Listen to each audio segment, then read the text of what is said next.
I'd like to add a footnote to George Bittlingmeyer's talk. I once wrote a paper on antitrust in which the very last sentence was that Senator John Sherman, the author of the Sherman Antitrust Act, has arguably done more damage to the U.S. economy than did his older brother, General William Tecumseh Sherman. They were brothers and communicated quite a bit during the Civil War. My paper, many of you were at the conference last year, the anniversary conference, where I gave another paper on Lincoln, and it was mostly about Lincoln in office and what he did. This paper is about Lincoln's political career prior to being elected president, primarily. The point I'd like to make is really Lincoln was the political son of Alexander Hamilton. He always was. He was always a devotee of Hamilton and Hamilton's plans for centralized government. And when David Gordon was talking about Hamilton and Washington this morning, something had popped into my head. These are the kinds of things that pop into professors' heads. Was a passage that I read recently about how Patrick Henry, the famous Patrick Henry, who convinced Virginians to get into the Revolutionary War by saying, "Give me liberty or give me death," was an opponent of the U.S. Constitution, because he observed that many of the proponents of the Constitution were military men. And so he went around Virginia and warned his fellow Virginians that if you go along with this, someday the central government is going to march down here heavily armed and rob Virginians of their liberty. This was Patrick Henry at the Constitutional Convention. And so he was on the other side of the Hamiltonian system. Lincoln's the author of Lincoln's collected works, Roy Basler, said that, quote, "As of 1857, Lincoln had no solution to the problem of slavery except the colonization idea which he had inherited from Henry Clay. When he spoke of respecting the Negro as a human being, his words lacked effectiveness." This is the editor of Lincoln's collected works. So Lincoln rarely said anything about slavery prior to 1857, and when he did, you couldn't believe him, according to the editor of his selected works. But what he did say a lot about, and what he devoted his entire political life to, from 1832, when he first entered politics as a candidate for the state legislature in Illinois, until 1860, was something entirely different. It was the Hamiltonian system, essentially. And I'll let you see what Lincoln himself said about it. A little quote here. If you can read that. When he first ran for office, this is what he said. This was his stump speech. "I presume you all know who I am. I am humble Abraham Lincoln. I have been solicited by many friends to become a candidate for the legislature. My politics are short and sweet like the old woman's dance. I'm in favor of a national bank, in favor of the internal improvement system, and a high protective tariff." And he stuck to that for 30 years and never wavered. Those are the three things he fought for 30 years. Never mentioned slavery at all until 1857, hardly. And even then you couldn't believe what he said, according to the editor of his collected works. Lincoln, there's another word for this. Economists have a word for this collection of policies. Central banking. Internal improvements was a euphemism for corporate welfare, and protectionism. The word is mercantilism. And let me offer you Murray Rothbard's definition of mercantilism from his Logic of Action book. Mercantilism, which reached its height in the Europe of the 17th and 18th centuries, was a system of statism which employed economic fallacy to build up a structure of imperial state power, as well as special subsidy and monopolistic privilege to individuals or groups favored by the state. That's what Lincoln stood for, that's what he always said he stood for, and that's what he achieved, ultimately. He was a Whig, and this is what the Whigs stood for, the American Whigs. And by the way, a Whig, the Whig Party was established in 1832, and it became defunct by 1856 when Daniel Webster and Henry Clay died, essentially. And the American Whigs at that time were not the same as the early American Whigs. The early American Whigs, like Thomas Jefferson, were opponents of the state, as were the British Whigs.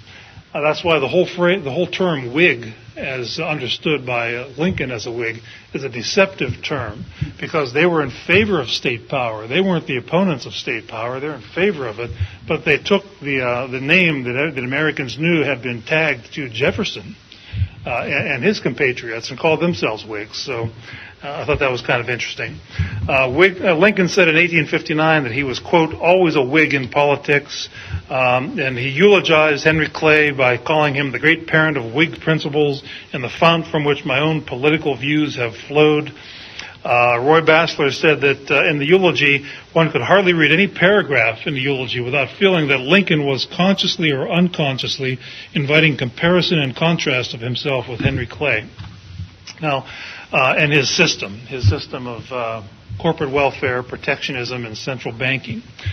Lincoln was a master politician. Despite what many of you may have been taught in elementary school or have read in the popular literature, Lincoln was a pro. He was a real pro, and he idolized Henry Clay.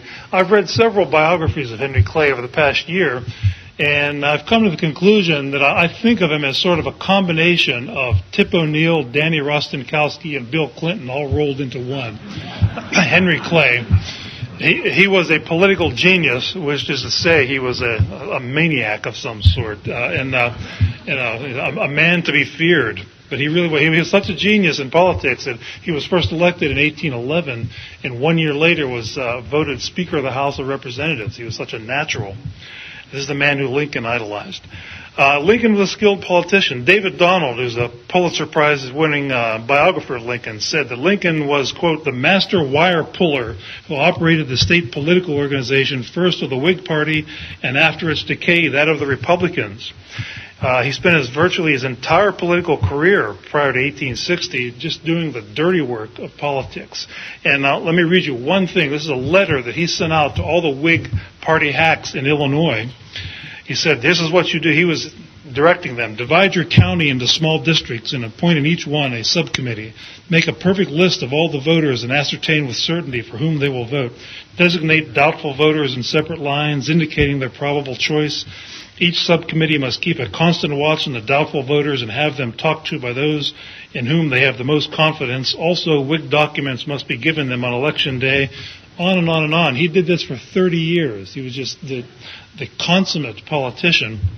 So that after 30 years of this, essentially, David Donald said that Lincoln, quote, had maneuvered himself into a position where he controlled the party machinery, platform, and candidates in one of the pivotal states of the Union. And another biographer called him, quote, the smartest parliamentarian and the cunningest log roller in the Illinois legislature. So Lincoln was not a guileless, naive, unsophisticated backwoodsman and rail splitter.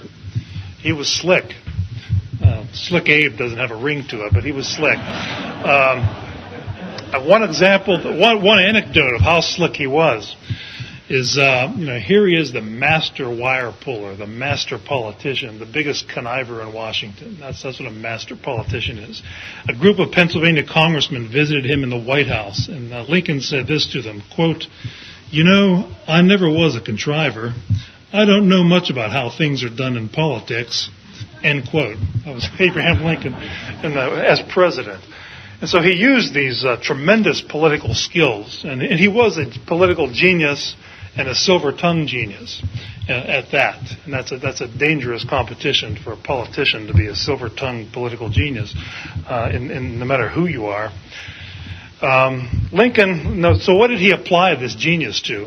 He was a central bank crusader. The one thing the Whigs crusaded for even before there were Whigs, from the time of Alexander Hamilton, was a central bank. And they considered Andrew Jackson to be the Antichrist because Andrew Jackson destroyed the Second Bank of the United States in 1833. And Lincoln, as a member of the state legislature in Illinois, was the head of the Whig Party. By 1838, he had worked himself up to the top man in the Whig Party, and he was very influential. The Whigs were very influential within the state legislature. And at that time, they were opposed to gold as a basis of the monetary system and were in favor of fiat money and a national banking system. And if they couldn't get that, they couldn't get a national banking system, they wanted state banks to issue paper money. They didn't want specie to be the basis of the monetary system. The legislature in Illinois was about to allow to lapse a law that permitted the payment to the bank in paper money. So they were going to go back to hard money. Lincoln and the Whigs in Illinois did everything they could to stop this. They opposed even investigation of the State Bank of Illinois. They didn't even want it to be audited by anybody. And at one particular time in late December of 1840, the legislature was about to vote to let this law lapse and go in the direction of hard money. And Lincoln bolted for the door. And his Whig compatriots followed him, and they didn't want there to be a quorum to take a vote on this. The door was locked, and it was guarded by an armed guard. So Lincoln walked across the room and jumped out the window.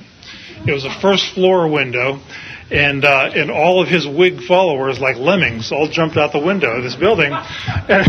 And the Democrats began ridiculing him by calling him Leaping Lincoln and his Flying Brethren after that. And I tell this story. This is a famous story. All the biographies of Lincoln have this story, but they usually don't tell it in the context of hard money versus inflationism. It's just sort of a cute story that he jumped out of a window there.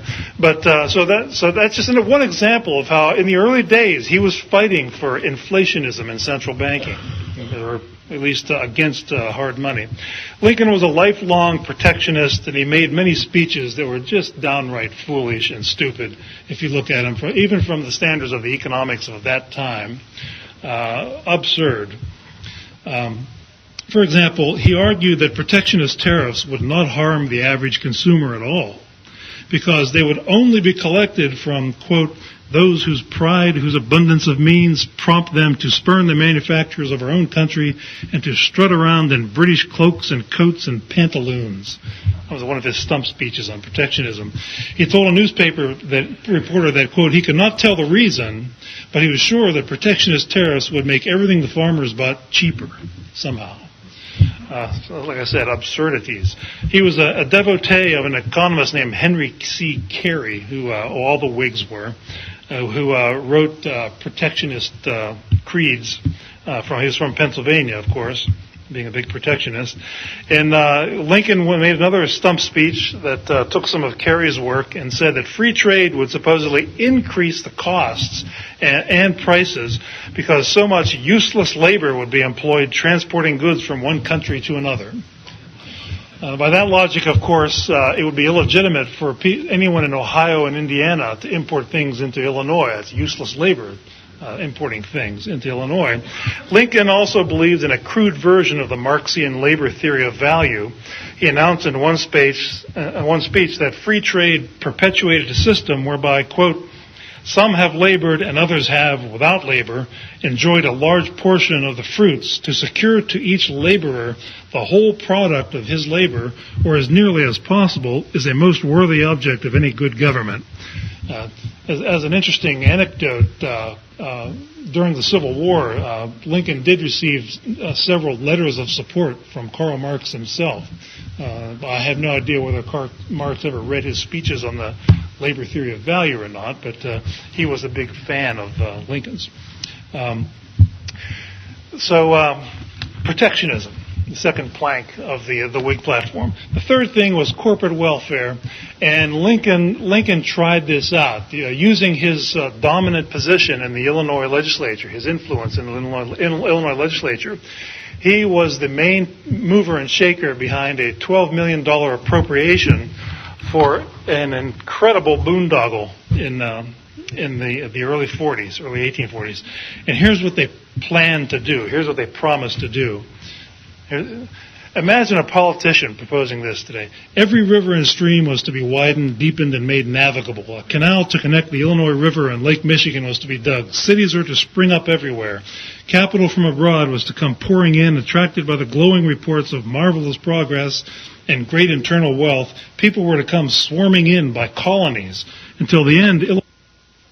Imposed by this legislature under the guise of improvements, internal improvements, became so monumental in size, it is little wonder that at intervals for years afterward, the monster of debt repudiation often showed its hideous face above the waves of popular indignation. George Nicolay and George Hay were Lincoln's personal secretaries in the White House. They were also law students who studied law in his law office in Springfield.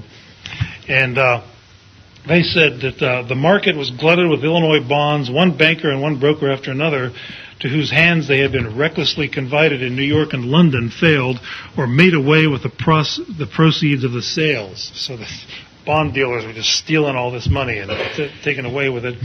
Nicolay and Hay say, after spending $12 million, nothing was left of the brilliant schemes of the historic legislature of 1836 but a load of debt which crippled for many years the energies of the people. Herndon went on to say that the internal improvement system, the adoption of which Lincoln had played such a prominent part, had collapsed, with the result that Illinois was left with an enormous debt and an empty treasury. So it was an unmitigated disaster financially, but it was a huge political success for the Whigs because they proved that they were able to dish out $12 million in patronage. And this is what shows you the importance of a central bank. This is why the Whigs and Lincoln wanted a central bank. If you do this sort of thing, you can win political support by dishing out all this patronage, but there's a cost in that the taxes must be raised to pay for it all. But if you can dish out the support without the taxes, that is by printing money, it's like magic. The Whigs understood that 150, 170 years ago. This was their dream. Money for nothing. And so that is exactly why they so tenaciously clung to the central bank issue for years and years and years. After this whole disaster was over, Lincoln confided to a friend that what he really aspired to become, this is in the late 1830s, what he really aspired to become was, in his words, quote, the DeWitt Clinton of Illinois. DeWitt Clinton, no relation to Bill Clinton, I don't think. DeWitt Clinton. Who was DeWitt Clinton? This is what Abraham Lincoln wanted to be. DeWitt Clinton was the governor of New York. Paul Johnson, in his recent biography of the history of the American people, said that DeWitt Clinton, quote, invented the spoils system, whereby an incoming governor turned out all office holders and rewarded his supporters with their jobs, end quote. So Lincoln aspired, by his own words, to be a Midwestern Boss Tweed, a political string puller and patronage dispenser, or the godfather of Illinois politics. That's what he wanted to be. Another disaster that he created in Illinois was moving the state capital from Vandalia to Springfield.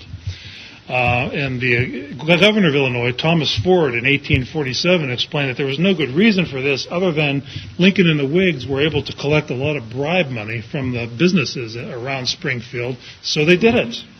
And the governor said this: it was made to cost the state about $6 million to remove the seat of government from Vandalia to Springfield, half of which would have purchased all the real estate in that town 3 times over, and thus by multiplying railroads, by distributing money to some of the counties to be wasted, of course, by the county commissioners, and by giving the seat of government to Springfield, was the whole state bought up and bribed to approve the most senseless and disastrous policy which ever crippled the energies of a growing country. So, in his role as the head of the Whigs in the Illinois legislature, Lincoln was a walking disaster financially for the state. He helped pile tens of millions of dollars in debt on the state taxpayers, but that was the Whig agenda. There it is. That's it. They never were able to have a central bank pay for it, however. But they fought for that for the next 30 years. Now, who were the Whigs? Who were the Whigs exactly? I think there's a book by Edgar Lee Masters entitled Lincoln the Man. Edgar Lee Masters was a poet and a playwright, and he was a law partner of Clarence Darrow. And he wrote this book, Lincoln the Man, and I think he has a perfect description of exactly who the Whig Party people were. And the Whig Party was formed in 1832 as a reaction to Andrew Jackson. And this is what Edgar Lee Masters says, who the Whigs were. And Henry Clay was their leader. Henry Clay was the champion of that political system, the Whigs, which doles favors to the strong in order to win and keep their adherents to the government. His system offered shelter to devious schemes and corrupt enterprises, and a people taxed to make profits for enterprises that cannot stand alone. His example and his doctrines led to the creation of a party that had no platform to announce because its principles were plunder and nothing else. That's why they never had a platform. These Whigs adopted the tricks of the pickpocket who dresses himself like a farmer in order to move through a rural crowd unidentified while he gathers purses and watches. And I think that is an absolute perfect description of who the Whigs. They stood for nothing because what they wanted was plunder. Who could say, I'm for plunder, vote for me? Andrew Jackson was their mortal enemy because he destroyed he was responsible for the destruction of the second bank of the United States. Andrew Jackson said about this bank, he said it is, quote, dangerous to the liberty of the American people because it represented a fantastic centralization of economic and political power under private control. Of course, we now know he was absolutely right about that. The Whigs made no bones about their desires for a central bank. It was a form of graft to them. Henry Clay left Congress in 1822 for 2 years to become the general counsel of the bank. He was $40,000 in debt at the time, personal debt. Clay biographer Maurice Baxter explained that Clay's income from the business, general counsel, apparently amounted to what he needed. $3,000 a year from the bank as chief counsel, more for appearing in specific cases, and a sizable amount of real estate in Ohio and Kentucky, in addition to the cash. When he resigned to become Secretary of State in 1825, he was pleased with his compensation. And Daniel Webster never bothered to resign. He just hit up the bank for money in return for his political support. In a letter he wrote to Nicholas Biddle, the bank's president, he said, quote, I believe my retainer has not been renewed or refreshed as usual. If it be wished that my relation to the bank should be continued, it may well be well to send me the usual retainer, end quote. Now, the Whigs, there were Northern Whigs like Daniel Webster and Henry Clay who were statists. There were Southern Whigs like John C. Calhoun who were not as statists. Since they're politicians, they're all statists to a degree. But they both were a reaction to Andrew Jackson. The Northern Whigs hated Jackson because of the bank. Southern Whigs like Calhoun hated Jackson because he was the father of the Tariff of Abominations of 1828. That was his bill that he signed. Henry Clay was the sponsor of that bill, by the way, and Andrew Jackson signed off on it. So it was an odd coalition, the Whigs, and they toiled mightily to get a central bank. In 1840, they thought their time had arrived. William Henry Harrison was elected president. The Whigs had Henry Clay in charge of Congress. They controlled the Congress. They had a Whig in the White House. They immediately wanted to get a bank bill out there. William Henry Harrison, by the way, is Lew Rockwell's favorite president because he only lasted 1 month. He died. He died. His vice president took over. John Tyler was a Southern Whig, not a Northern Whig, Southern Whig. John Tyler, according to his biographer, Oliver Chitwood, they really didn't pay much attention to who the vice president was, and they said they chose him because what little attention was paid to Tyler's role in the campaign was due mainly to the fact that the words Tyler too rhymed with Tippecanoe. That's it.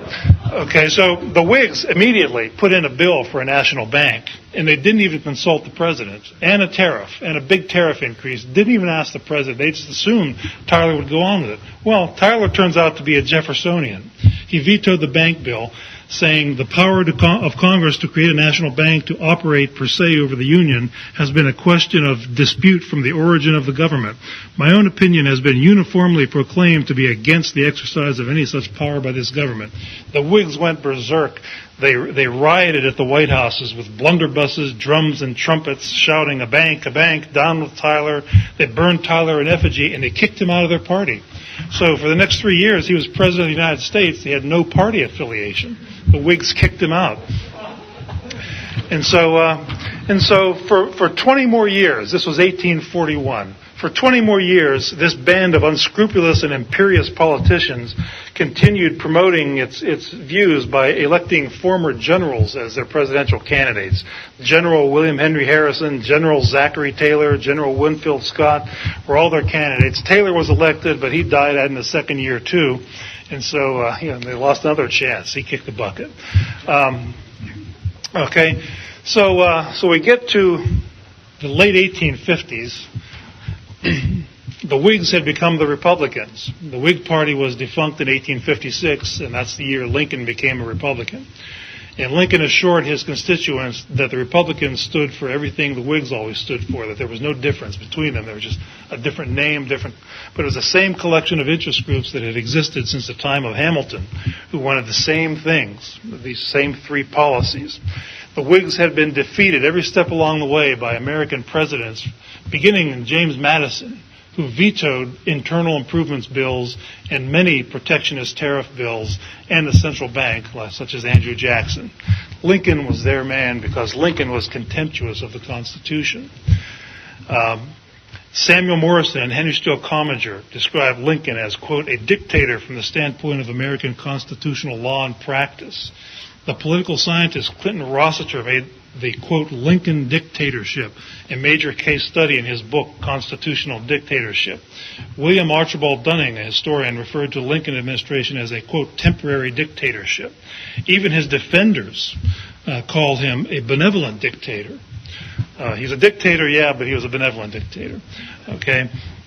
Among the reasons these people all called him a dictator and a destroyer of the Constitution, he conducted a war by decree for months without the consent of Congress. He suspended habeas corpus. He conscripted the railroads, censored telegraph lines, imprisoned without trial as many as 30,000 Northern citizens for anti-war opinions, deported a member of Congress, Clement Vallandigham of Ohio, who was a fierce opponent of the moral tariff and of the central bank, for openly opposing Lincoln's income tax at a Democratic party in Ohio, deported to Canada. And he shut down hundreds of Northern newspapers. Even Francis Scott Key's grandson was sent to military prison without trial in Fort McHenry, of all places, where Francis Scott Key wrote the Star-Spangled Banner from. And so Lincoln was their man. He was contemptuous of the Constitution, and it's kind of funny. If you read Lincoln biographies, one of the things you'll find is that he's the one president that exercised the veto the least. 2 times. He vetoed only 2 bills, and they were minor things, didn't really matter to much. And the interpretation most historians that I've read seem to give that is that Lincoln was so involved micromanaging the war that he didn't have time for domestic policy. My interpretation is very different. My interpretation is this is exactly what his role was, to let the Whigs, who are now calling themselves Republicans, manage domestic policy while he did something else, why he didn't veto their policies. Presidents had been vetoing their policies for 50 years. That was the game. Senator John Sherman, who was powerful back then, explained what Lincoln was supposed to do. He said, quote, those who elected Mr. Lincoln expect him to secure to free labor its just right to the territories of the United States, to protect by wise revenue laws the labor of our people, to secure the public lands to actual settlers, to develop the internal resources of the country by opening new means of communication between the Atlantic and the Pacific.